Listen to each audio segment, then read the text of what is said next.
श्री स्वामी समर्थ. आजची आपली कथा आहे सासूचं नाटक. प्राजक्ता, मला काही सांगायचं आहे. कमलाबाईंचा आवाज हलका थरथरत होता.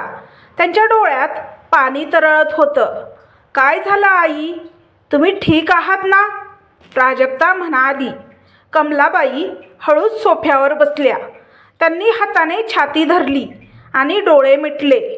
प्राजक्ता, त्या थोडा वेळ थांबल्या आणि मग हळू आवाजात म्हणाल्या, मला कॅन्सर झालाय. क्षणभर सगळं थांबल्यासारखं झालं. प्राजक्ताच्या हातातून पाण्याचा ग्लास खाली पडला. काच फुटण्याचा आवाज झाला, पण तिला काहीच ऐकू येत नव्हतं. काय काय म्हणालात तुम्ही? तिचा आवाज कापत होता. कमलाबाई रडायला लागल्या. डॉक्टरांनी सांगितलं शेवटचा स्टेज आहे म्हणे. प्राजक्ताच्या डोळ्यातून अश्रू ओघळू लागले. नाही आई, असं काही होऊच शकत नाही. तेवढ्यात अमोल ऑफिसमधून घरी आला. काय झालं? सगळे एवढे शांत का आहेत? प्राजक्ताने त्याच्याकडे पाहिलं आणि पुढच्या क्षणी ती त्याच्या छातीत डोकं ठेवून रडायला लागली. अमोल, आईला कॅन्सर झालाय. अमोलच्या चेहऱ्यावरचा रंगच उडाला. काय? तो धावतच कमलाबाईंच्या जवळ गेला. आई, हे काय ऐकतोय मी? कमलाबाईंच्या डोळ्यात अश्रू होते. बाळा, माझ्या जीवनात काही दिवसच उरलेत बहुतेक. त्या रात्री त्या घरात कोणीही नीट झोपू शकलं नाही. पण ही गोष्ट इथे सुरू होत नाही. 6 महिने आधी प्राजक्ता खिडकीजवळ उभी होती. तिच्या हातात आईवडिलांचा फोटो होता. आई, बाबा, तुम्ही असता तर? तिचा आवाज घहिवरला. लहानपणीच आईवडिलांचं छत्र हरपलेली प्राजक्ता. पण तिचं नशीब इतकं वाईट नव्हतं. माधव काका आणि वंदना काकूंनी तिला स्वतःच्या मुलीसारखं वाढवलं होतं. प्राजक्ता, काकूंचा आवाज आला. काय ग, पुन्हा आठवणींमध्ये हरवलीस? प्राजक्ता हलकसं हसली. नाही काकू, फक्त फोटो बघत होते. काकू तिच्या जवळ बसल्या. आता पुढचं आयुष्य बघायचं आहे तुला. काका आत येत म्हणाले. हो, आणि आम्ही एक छान स्थळही बघितलंय. प्राजक्ताच्या चेहऱ्यावर थोडी लाज, थोडी भीती. खरंच? काही दिवसांनी अमोल आणि त्याचं कुटुंब प्राजक्ताला बघायला आलं. कमलाबाईंच्या चेहऱ्यावर मोठं हसू होतं. अगं वा, किती गोड मुलगी आहे. त्या प्राजक्ताच्या जवळ बसल्या. नाव काय ग? प्राजक्ता. अगं, अगदी नावासारखी सुंदर आहेस. कमलाबाई तिच्या डोक्यावरून हात फिरवत म्हणाल्या. माझी मुलगीच आहेस तू. त्या वाक्याने प्राजक्ताच्या मनात काहीतरी हललं. आईच्या मायेची ओढ तिला लहानपणापासूनच होती. अमोलही शांत, समजूतदार वाटत होता. त्याने थोडंसं हसत विचारलं, तुला लग्नानंतर जॉब करायचा असेल तर माझी काही हरकत नाही. प्राजक्ता हसली. हो, मला जॉब करायचा आहे, पण मी घरही सांभाळेल. दोघांचं बोलणं छान जुळलं. त्या रात्री कमलाबाई अमोलला म्हणाल्या, मुलगी खूप चांगली आहे. अमोल हसला. हो आई, मलाही आवडली. कमलाबाई थोड्या विचारात पडल्या. आणि एक गोष्ट माहिती आहे? काय? ती एकुलती एक आहे आणि तिच्या वडिलांची प्रॉपर्टी. अमोल लगेच म्हणाला. आई, मला त्या गोष्टींमध्ये इंटरेस्ट नाही. कमलाबाई हसल्या. अरे, मी फक्त सांगतेय. पण त्याच्या डोळ्यात वेगळंच काहीतरी चमकत होतं. काही दिवसात लग्न ठरलं. लग्नाचा दिवस. घरात आनंद, गडबड, संगीत. प्राजक्ता नव्या आयुष्यात पाऊल ठेवत होती. डोळ्यात स्वप्न, मनात थोडी भीती. वंदना काकूंनी तिच्या डोक्यावर हात ठेवला. नेहमी आनंदी राहा. प्राजक्ताच्या डोळ्यात पाणी आलं. तुमच्या सगळे उपकार मी कधीच विसरणार नाही काकू. काकूंनी तिला मिठीत घेतलं, आशीर्वाद दिला. सासरी गेल्यावर कमलाबाई प्राजक्तावर अक्षरशः प्रेमाचा वर्षाव करत होत्या. प्राजक्ता, थकली असशील ना? बस जरा, मी करते काम. तू फक्त आराम कर. प्राजक्ता मनापासून खुश होती. ती अमोलला म्हणाली, तुझी आई किती चांगली आहे. अमोल हसला. हो, मला माहिती आहे. प्राजक्ताला वाटलं देवाने तिला आईवडिलांनंतर पुन्हा एक आई दिली. पण कधी कधी कमलाबाईंच्या चेहऱ्यावर एक वेगळंच हसू दिसायचं. एकदा त्या फोनवर कोणाशी तरी बोलत होत्या. हो, सगळं प्लॅनप्रमाणे चाललंय. प्राजक्ता जवळ आली तसं त्यांनी लगेच फोन ठेवला. काही नाही ग, नातेवाईक होते. प्राजक्ता हसून पुढे निघून गेली. तिला काय माहीत, तिच्या आयुष्यातलं सर्वात मोठं वादळ येणार होतं. आणि मग 6 महिन्यांनी आज तीच कमलाबाई सोफ्यावर बसून रडत होत्या. मला कॅन्सर झालाय. त्या एका वाक्याने प्राजक्ताच्या आयुष्याला वेगळंच वळण मिळालं होतं. पण तिला अजून माहीत नव्हतं हे आजारपण नव्हतं, हे होतं सासूचं नाटक. त्या रात्री घरात कुणालाच झोप लागली नव्हती. प्राजक्ता बेडवर बसून होती. तिचे डोळे सतत पाणावलेले. तिच्या डोक्यात फक्त एकच वाक्य घुमत होतं, आईंना कॅन्सर झालाय. अमोल तिच्या बाजूला बसला होता. त्याने हलक्या आवाजात विचारलं, प्राजक्ता, तू ठीक आहेस ना? ती हळूच म्हणाली, आपण आईला काही होऊ देणार नाही ना? अमोलने तिचा हात घट्ट धरला. कधीच नाही. काहीही करून आपण आईला बरं करू. त्या शब्दांमध्ये विश्वास होता.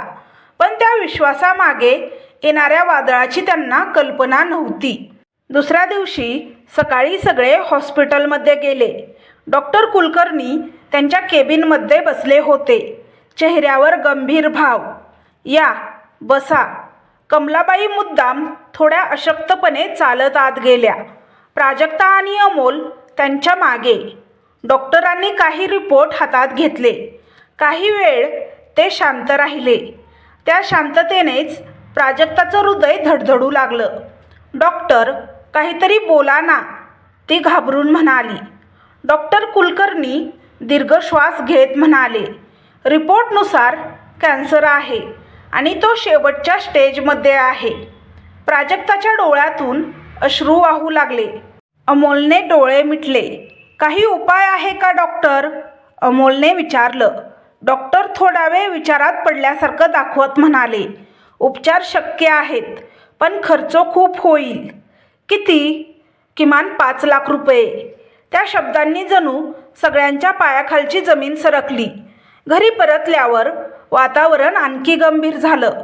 कमलाबाई बेडवर पडून होत्या. त्यांच्या चेहऱ्यावर वेदना असल्याचं नाटक स्पष्ट दिसत होतं. माझ्यासाठी एवढे पैसे खर्च करू नका, त्या म्हणाल्या.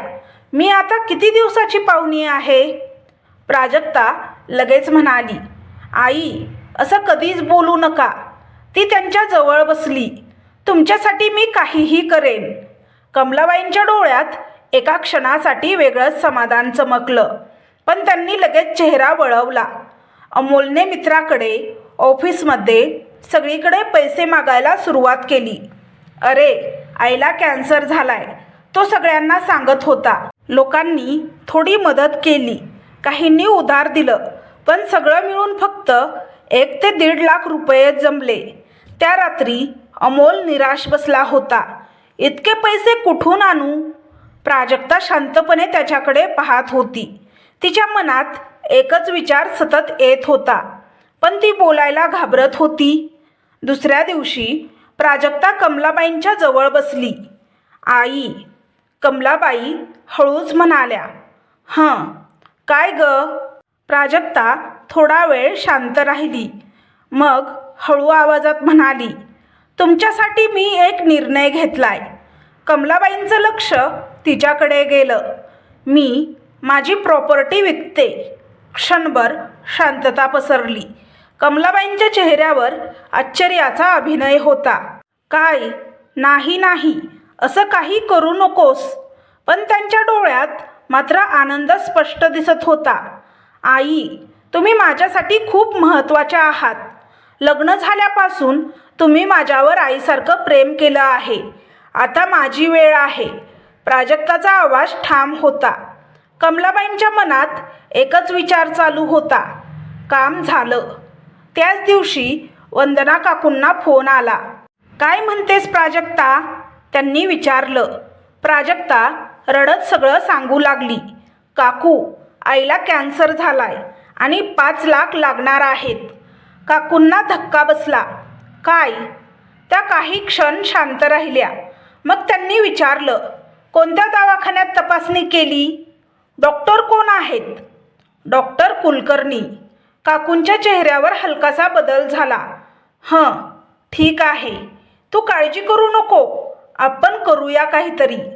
फोन ठेवल्यावर काकू विचारात पडल्या. काहीतरी जुळत नाही. त्यांच्याकडे पाहून असं वाटत नाही की त्यांना कॅन्सर झाला असेल. माधव काकांनी विचारलं, काय झालं? काकू म्हणाल्या, कमलाबाईंना कॅन्सर झाला आहे, 5 लाखांची गरज आहे असं प्राजक्ता म्हणत होती. बघूयात काहीतरी, काका म्हणाले. वंदना काकू विचारात होती. कॅन्सर? त्यांनी हळूच स्वतःशीच पुटपुटलं. त्यांच्या डोळ्यासमोर अचानक 15 दिवसापूर्वीचं दृश्य उभं राहिलं. देवदर्शनासाठी सगळी फॅमिली एकत्र गेली होती. कमलाबाई सगळ्यात पुढे होत्या. अगं पटकन चल ना, किती छान जागा आहे. त्या हसत हसत सगळ्यांना बोलावत होत्या. मंदिरात दर्शन घेताना, फोटो काढताना, हॉटेलमध्ये जेवताना कमलाबाई प्रत्येक क्षण एन्जॉय करत होत्या. ना थकवा, ना कुठली तक्रार. वंदना काकूंनी डोळे मिटले आणि आता अचानक शेवटचा स्टेजचा कॅन्सर. त्यांच्या मनात प्रश्नाचं वादळ उठलं. हे इतक्या लवकर कसं शक्य आहे? त्या उठल्या आणि हळूच खिडकीजवळ जाऊन उभ्या राहिल्या. काहीतरी चुकतंय, त्या ठामपणे म्हणाल्या. प्राजक्ता खूप भावनिक आहे, ती लगेच विश्वास ठेवेन. त्यांच्या आवाजात काळजी होती. पण मला खात्री करून घ्यायलाच हवं. डोळ्यात आता एक वेगळाच निर्धार होता, सत्य शोधायचं कोणत्याही परिस्थितीत. दुसऱ्या दिवशी काकू अचानक प्राजक्ताच्या घरी आल्या. कमलाबाई बेडवर पडून होत्या. अगं वंदना, तू आलीस, त्यांनी थकलेल्या आवाजात म्हटलं. काकूंनी त्यांच्याकडे नीट पाहिलं. त्यांच्या लक्षात आलं, चेहरा ताजातवाना होता, बोलण्यात ताकद होती, हातपाय व्यवस्थित हलवत होत्या. ही आजारी दिसत नाहीये, काकूंनी मनात म्हटलं. प्राजक्ता काकूंच्या जवळ आली. काकू, मी प्रॉपर्टी विकायचा विचार करते. काकूच्या चेहऱ्यावर धक्का स्पष्ट दिसला. काय? आईंसाठी. काकूंनी तिचा हात धरला. घाईत काही निर्णय घेऊ नकोस, प्राजक्ता म्हणाली. काकू, माझ्याकडे दुसरा पर्याय नाही. अमोल प्रयत्न करतोय, पण 1.5 लाखच जमा झालेले आहेत. त्या रात्री काकूंना झोप लागत नव्हती. त्यांच्या डोक्यात एकच विचार होता, हे सगळं खरंच आहे का? दुसऱ्या दिवशी काकूंनी त्यांच्या ओळखीच्या एका व्यक्तीला फोन केला. अगं, तो डॉक्टर कुलकर्णी माहीत आहे का तुला? समोरून उत्तर आलं, हो. पण का? काकूंनी सगळं सांगितलं. समोरची व्यक्ती थोडी थांबली, मग म्हणाली, वंदना, त्या हॉस्पिटलबद्दल काहीतरी ऐकलंय मी. काकूचं हृदय धडधडायला लागलं. काय? तिथे काही वेळा चुकीचे रिपोर्ट्स दिले जातात म्हणे. म्हणजे? मला खात्री नाही, पण तिथे काही चुकीच्या गोष्टी केल्या जातात असं मी ऐकलं आहे. पण तू नीट चौकशी कर. फोन ठेवताच काकूंनी ठामपणे ठरवलं, हे सत्य शोधल्याशिवाय मी शांत बसणार नाही. त्याच वेळी प्राजक्ता आरशासमोर उभी होती. तिच्या डोळ्यात अश्रू होते. ती स्वतःशीच म्हणाली, आईंसाठी मी सगळं गमवायला तयार आहे. आणि दुसऱ्या बाजूला वंदना काकू सत्याच्या शोधात निघाल्या होत्या. त्यांना अजून माहीत नव्हतं, पुढे जे उघड होणार आहे ते सगळ्यांच्या आयुष्याला हादरवणार आहे. त्या रात्री वंदना काकूंना अजिबात झोप लागली नाही. डोक्यात एकच विचार फिरत होता, हे सगळं खरंच आहे का? प्राजक्ताचा रडणारा आवाज, कमलाबाईंचा आजारपण आणि 15 दिवसापूर्वीचं त्यांचं हस्तखेळतं रूप. काहीतरी जुळत नव्हतं. सकाळी उठताच काकूंनी निर्णय घेतला, आज काहीतरी करून मला सत्य शोधायचं आहे. त्या थेट त्या हॉस्पिटलच्या दिशेने निघाल्या. हॉस्पिटल बाहेरून बघायला अगदी व्यवस्थित वाटत होतं. स्वच्छ, मोठं आणि बोर्डवर लिहिलं होतं, doctor Kulkarni multi speciality hospital. काकूंनी एक खोल श्वास घेतला आणि आत गेल्या. रिसेप्शनवर एक मुलगी बसली होती. हो मॅडम, कशी मदत करू? काकूंनी साधेपणाने विचारलं. मला कॅन्सर ट्रीटमेंटबद्दल माहिती हवी आहे. आपण अपॉइंटमेंट घेतली आहे का? नाही, पण मला थोडी माहिती मिळेल का? ती मुलगी थोडी गोंधळली. मॅडम, डॉक्टर खूप बिझी असतात. काकूंनी शांतपणे हसत म्हणाल्या, ठीक आहे, मी थांबते. काकू तिथे बसल्या. त्यांनी आजूबाजूला नीट निरीक्षण करायला सुरुवात केली. काही पेशंट होते, पण वातावरणात काहीतरी कृत्रिमपणा जाणवत होता. तेवढ्यात एक नर्स दुसऱ्या नर्सला हळू आवाजात म्हणाली, कालचा रिपोर्ट बदलला का? दुसरी म्हणाली, हो, डॉक्टरांनी सांगितलं तसं केलं. काकूंच्या कानात ते शब्द स्पष्ट गेले. त्यांच्या मनात संशय आणखी घट्ट झाला. काकूंनी तिथल्या एका वॉर्ड बॉयला हळूच विचारलं, इथं कॅन्सरचे पेशंट जास्त येतात का? तो थोडा थांबला. मग म्हणाला, मॅडम, तुम्ही बाहेर जाऊन विचारा. इथे सगळं सरळ नाही. काकूंचं हृदय धडधडायला लागलं. म्हणजे? तो आजूबाजूला पाहत म्हणाला, मी जास्त काही सांगू शकत नाही, पण सावध राहा. काकूंनी तिथून बाहेर पडायचं ठरवलं. आता त्यांना खात्री वाटू लागली होती, इथे काहीतरी गडबड आहे. हॉस्पिटलमधून बाहेर येताच त्यांनी त्यांच्या ओळखीच्या व्यक्तीला फोन केला. हॅलो, मला एक माहिती हवी आहे. हो, सांग. डॉक्टर कुलकर्णी आणि कमलाबाई यांच्यात काही ओळख आहे का? समोरून उत्तर आलं, हो आहेत ना, खूप जुनी ओळख आहे. काकूंना जणू विजेचा धक्का बसला. काय? हो, त्यांच्या कुटुंबात एजा आहे. फोन ठेवताच काकू काही क्षण स्तब्ध उभ्या राहिल्या. त्यांच्या डोळ्यात आता राग आणि वेदना दोन्ही होत्या. म्हणजे हे सगळं प्लॅन आहे. त्यावेळेस प्राजक्ता घरी बसून कागदपत्र पाहत होती.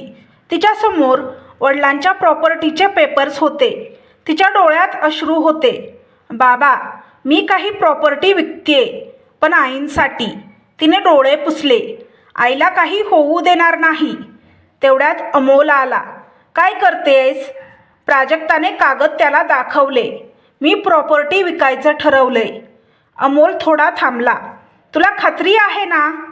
प्राजक्ता ठामपणे म्हणाली, हो, आई माझ्यासाठी सगळं आहे. अमोल तिच्याकडे पाहत राहिला. त्याला तिच्या प्रेमाचा अभिमान वाटत होता. काही वेळाने दरवाजा जोरात उघडला. वंदना काकू आत आल्या. त्यांच्या चेहऱ्यावर गंभीर भाव होते. प्राजक्ता घाबरली. काकू, काय झालं? काकूंनी तिच्या हातातली कागद हिसकावले. हे काय आहे? काकू, मी प्रॉपर्टी विकतेय. नाही, काकू जोरात म्हणाल्या, तू एकही कागद साईन करणार नाहीस. प्राजक्ता चकित झाली. पण काकू, आई. काकूंनी तिचे खांदे धरले. तुझी सासू आजारी नाही. क्षणभर सगळं शांत झालं. प्राजक्ताच्या डोळ्यात धक्का स्पष्ट दिसत होता. काय? काकूंनी हळूहळू सगळं सांगायला सुरुवात केली. मी हॉस्पिटलमध्ये गेले होते. तिथे काहीतरी गडबड आहे. डॉक्टर आणि तुझ्या सासूची ओळख आहे. आणि मी त्या हॉस्पिटलमध्ये ऐकलं की तिथे रिपोर्ट्स बदलले जातात. त्या थोडा वेळ थांबल्या. हे सगळं एक प्लॅन आहे. प्राजक्ताच्या हातातून कागद खाली पडले. नाही काकू, असं होऊच शकत नाही. त्या माझ्यावर खूप प्रेम करतात. तिचा आवाज तुटत होता. काकूंनी शांतपणे तिचा हात धरला. प्रेम कधीच फसवत नाही. हे प्रेम नाही, नाटक आहे. माझ्यावर विश्वास नसेल तर तू चौकशी कर. प्राजक्ताच्या डोळ्यातून अश्रू वाहू लागले. ज्यांना मी आई मानलं त्यांनीच.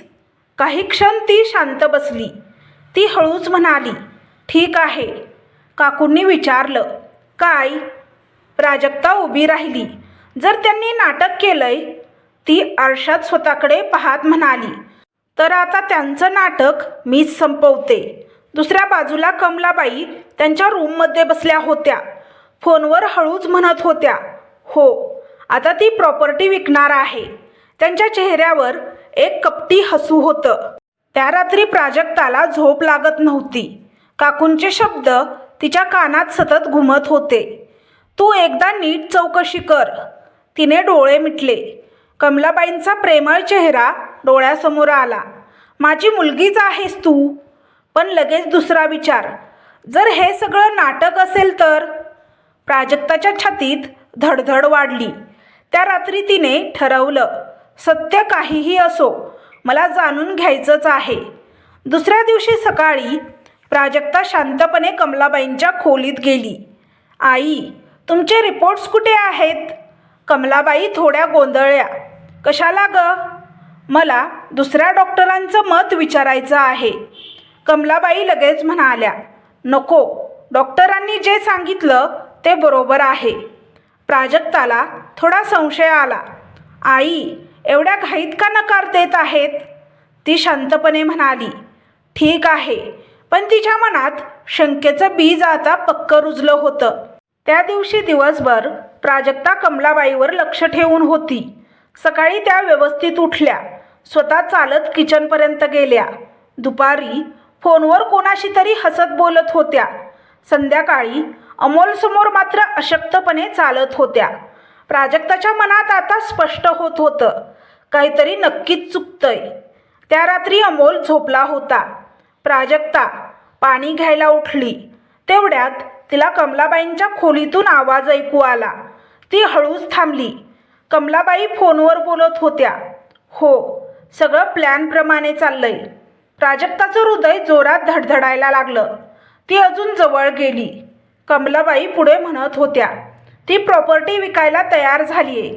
अजून थोडे दिवस नाटक केलं की काम संपलं. क्षणभर प्राजक्ताच्या पायाखालची जमीन सरकली. तिच्या डोळ्यात अश्रू तरळले. हे सगळं खरंच नाटक होतं. ज्यांना मी आई मानलं त्यांनीच मला फसवलं. पण पुढच्या क्षणी तिने स्वतःला सावरलं. तिच्या डोळ्यात आता अश्रू नव्हते. तिथे आता फक्त ठामपणा होता. दुसऱ्या दिवशी प्राजक्ता अगदी शांतपणे वागायला लागली. आई, मी प्रॉपर्टी विकायचं ठरवलंय. कमलाबाईंच्या चेहऱ्यावर आनंद चमकला. खरंच?